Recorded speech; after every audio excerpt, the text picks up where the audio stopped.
Hi everybody, my name is Ted Huntington. You may know me from such classics as Emergency News. This is Emergency News over here. Or from my Get Real shows, or from my music, tons of music, and or from Universal Life Science Future, my many video log videos. Anyway, here as you can see, I'm with Teddy Charach, father of the second gun theory, and the second gun, the movie, which was nominated for a Golden Globe in 1973. A classic that tells the truth about Thane Cesar and how he probably was the person who murdered Robert Kennedy. And so it's an honor. I interviewed Ted Charach a few years ago, and it was an interesting interview that went on for 2 hours. This one's not going to be as long. We're just going to go back over a few updated materials, and we're going to talk about, we've got a few sneak previews of Ted's new book that's coming out. And just want to talk a little bit about the second gun and about Thane Cesar and about his new book, and just to update everybody about Teddy, and everything that's going on.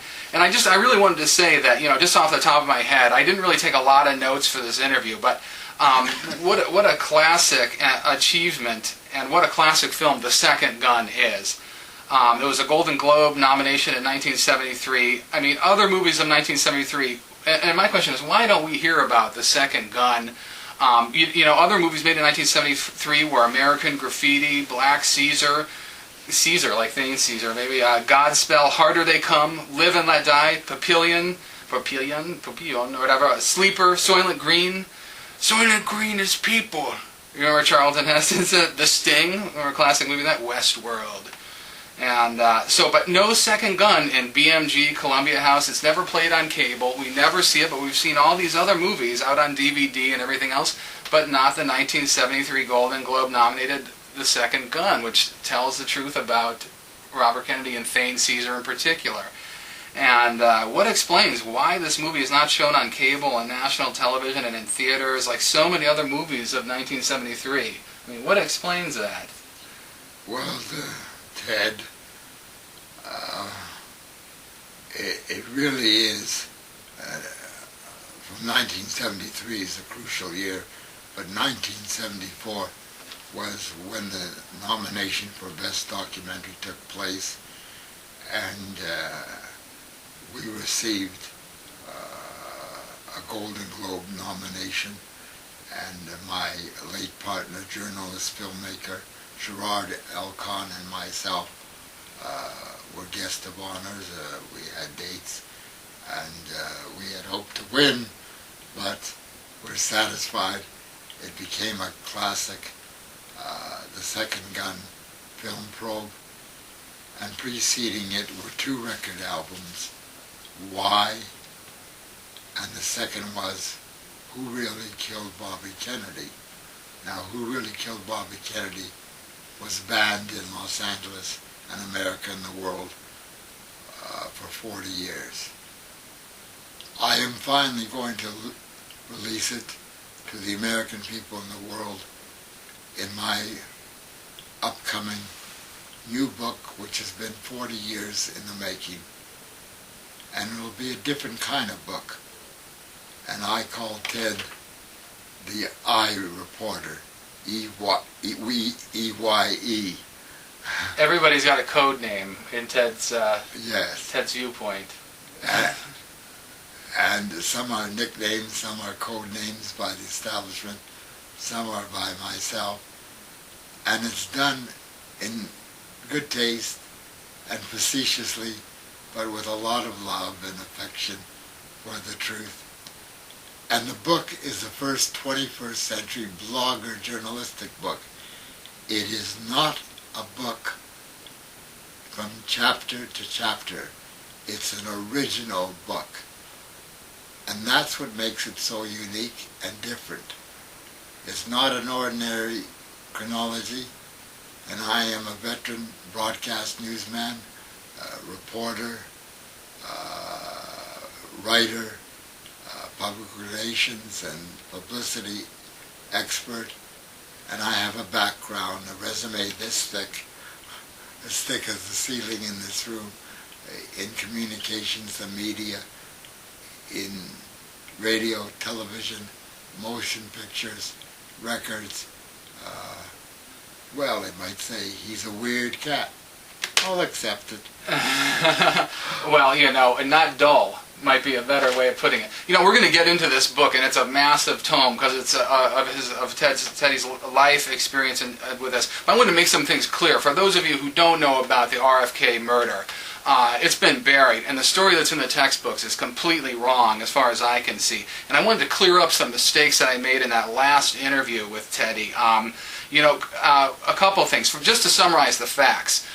Some of the best evidence that Thane Cesar, who's a security guard who was walking behind Robert Kennedy, shot and murdered Robert Kennedy. It wasn't Sirhan Sirhan.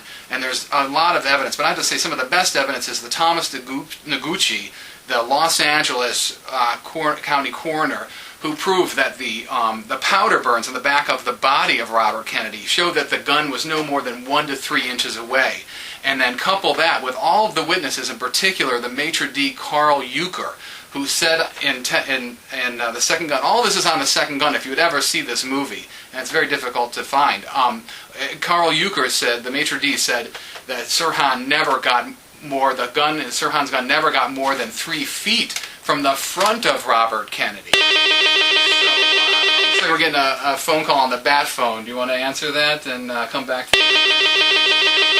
Answer. All right, we'll come right back after we answer this phone call. Hold on. Okay, we're back.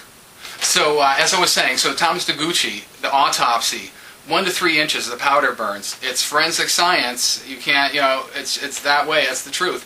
And then also Karl Eucker, the maitre d', who stopped Sirhan, who grabbed Sirhan's hand. I think he would know how close Sirhan was to the front of Robert Kennedy, and it was 3 feet. The gun was 3 feet in front of Robert Kennedy, who turned anyway. So how do you get execution style 1 to 3 inches powder burns in the back of Robert Kennedy? Couldn't have been Sirhan. He fired and he hit numerous people.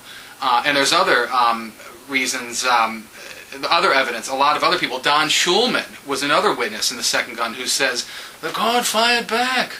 The guard fired back. And he's a television reporter. I mean, so I think he's telling the truth. That he and also the words. I think some of the most convincing evidence is just listening to Thane Cesar himself, who Teddy Charach was, I think, the only person to actually physically even interview. They didn't call this guy Thane Cesar even to the stand from ace security guards.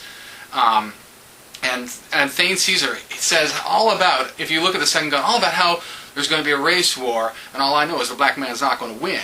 And he's just like this total Nazi, and he voted for George Wallace, and he's like, yeah, we've just been taking it so long from the black man that we don't, just totally anti-black. And here's a guy whose last name is Cesar, Caesar, which I thought, to be racist, I think is, generally not something that somebody with the last name Caesar, would be, but maybe, there's so many racist people. Racism is just wrong anyway, obviously, but it's just kind of ironic that, he's just a violent guy, and it's just an interesting, and since then there have been a lot of developments. So one mistake I made was that I thought, we weren't sure how was it that Thane Cesar, if he could have gotten those shots, how could he have done it, since there were 4 shots in the back of RFK, and I have to think probably the most convincing is that he first would shoot execution style into the head, make the execution one into the back of the head, into RFK, and then RFK probably moved or something. He think, oh, this guy's not dead yet. Then he shot him 3 more times. So it wasn't, 4 times up and then the execution. Probably was the execution, thought it didn't work, and then shot him 4 more times. So, but that's all speculation. We don't really know. It seems clear that the shot came from 1 to 3 inches away. So, and it's like people are just lobotomized. They don't know. Oh no, we don't know what physical evidence is. We can't add 1 + 1. So, but then also, I think another piece of convincing evidence that comes from Teddy Charach. It doesn't